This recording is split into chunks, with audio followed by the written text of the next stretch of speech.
movie nerds, and welcome back to Cinematic Sarcastic, the podcast that talks all things movies and television. I'm Natalie, and I'm your host. On today's episode, we are going to talk about Florida Man. This is a new Netflix comedy drama TV series. And I say comedy drama with a bit of a question mark inflection there because I'm not entirely sure who at Netflix would categorize this as a comedy. Drama I can see, comedy not so much. Now, when I saw the trailer and a lot of the publicity marketing stuff for Florida Man, I was intrigued. It stars Edgar Ramirez, who I very much enjoy. I think that he is delightful to look upon. Sadly, at least from my perspective, from what I have watched of this show, I think him being attractive is probably the majority of what you're going to get out of Florida Man. I wasn't sure if this one was going to go the direction of Panhandle, which was another sort of television series that I thought this one kind of seemed along the lines of, that came out last year. And Panhandle to me was just a one-to-one ripoff of the television show Monk, which came out a million years ago. And I was not a fan of Panhandle because to me, I'm like, well, I'll just watch Monk. Florida Man is not, in my experience, a ripoff of another television series, but Florida Man kind of just leads with a part of the story that I don't really care about, if that makes sense. So Florida Man, basically, from what I gather of it, and I will be completely honest, I've only made it through one episode of this television series, and I don't plan to continue watching this one. But from the first episode, and these episodes are an hour long, just to kind of give you some information on what you're probably going to deal with. The entire series is out already on Netflix. I want to say there are 8 or 9 episodes, so you're looking at about 8 or 9 hours worth of a television series if you are interested in this one. So Florida Man, from what I gather, kind of reminds me a little bit, I guess, of Pirates of the Caribbean mixed with like a really cheesy mobster film. So from what I gather, Edgar Ramirez, who is the main character, Mike Valentine, when he is a child, he finds a coin inside of a fish. He's like fishing with his dad, I think, and finds this old, I want to say Spanish ? Coin from an old ship. We're talking, 1700s-ish style ship. Finds a coin from there of this ship that apparently crashed off of the Florida Panhandle and sunk. And so there is supposedly all of this treasure in there.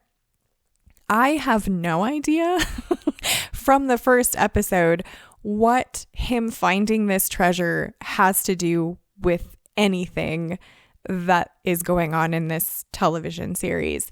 It sort of feels to me a bit like they have two storylines going at the same time.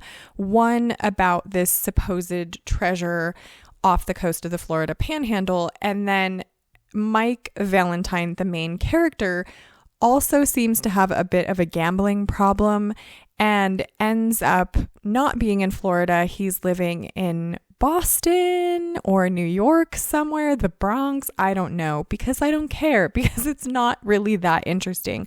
But he's somewhere working for some really stupid, son of a really famous mobster or something of that nature. And he's basically just breaking legs for this mob guy because he owes him money from his gambling debts. So he's obviously been doing some illegally, gambling sort of activities with the wrong group of people, is in over his head, I think $50,000. And so he's doing these sort of, muscle man jobs, I guess you would say, for this mobster to sort of pay down his debts.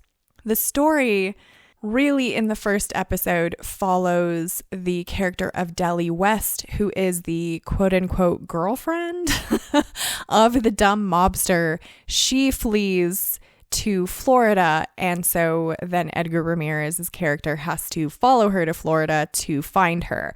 It really is the most boring pilot episode I have probably had the displeasure of watching. I made it about 30 minutes in and I was just so disinterested that completing the other half of the 30 minutes was almost painful. I feel like if they had led with the storyline of the sunken Spanish treasure, that might have been kind of interesting. I don't know. I mean, that would have been, it really reminds me of Pirates of the Caribbean. And that would have been, I feel like, a little bit more exciting of him sort of having found this treasure and like having to go, I don't know, recover it or something. Because he was also, Edgar Ramirez, by the by, was also in Jungle Cruise, it very much sort of reminds me of like his character from that, right? So I was like, oh, it'll be kind of a cool sunken treasure Florida thing. It's not, though. It's not. I don't know if the plan is that the treasure tie-in is meant to be some sort of like M. Night Shyamalan specialty twist. The problem with Florida Man is that I don't care to watch it long enough to get to that specialty twist. I am certain that the sunken treasure has something to do with like what's going on in his life and why, these things are happening to him. But again, I'm not interested enough in the mob boss story to suffer through however many episodes involve that to get to the sunken treasure. Like, I'm confused why they didn't just pick like one thing and go with that.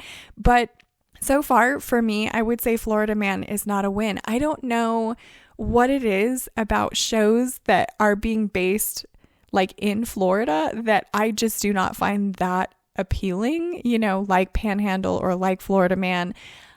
I don't know. I really enjoy Edgar Ramirez. I think he is a very good actor. And again, like I mentioned at the beginning, he is attractive. He looks nice in this television series, but that's not something that is going to keep me coming back to a television series if there isn't more substance to it. And for me, there just isn't enough.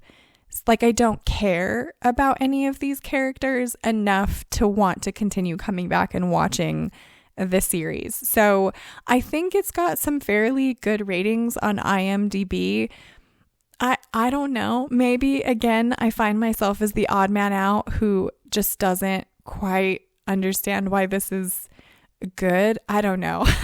Like, I find myself there quite often. So it is possible that is my take on Florida Man, is I'm just on the opposite end of the spectrum from everyone else. But this one's not a win for me. This is not one that I will continue to watch. It's just not that appealing in my mind, and a lot of the stuff in it just doesn't quite make sense. So I will not probably continue to watch this one unless I get super bored one day.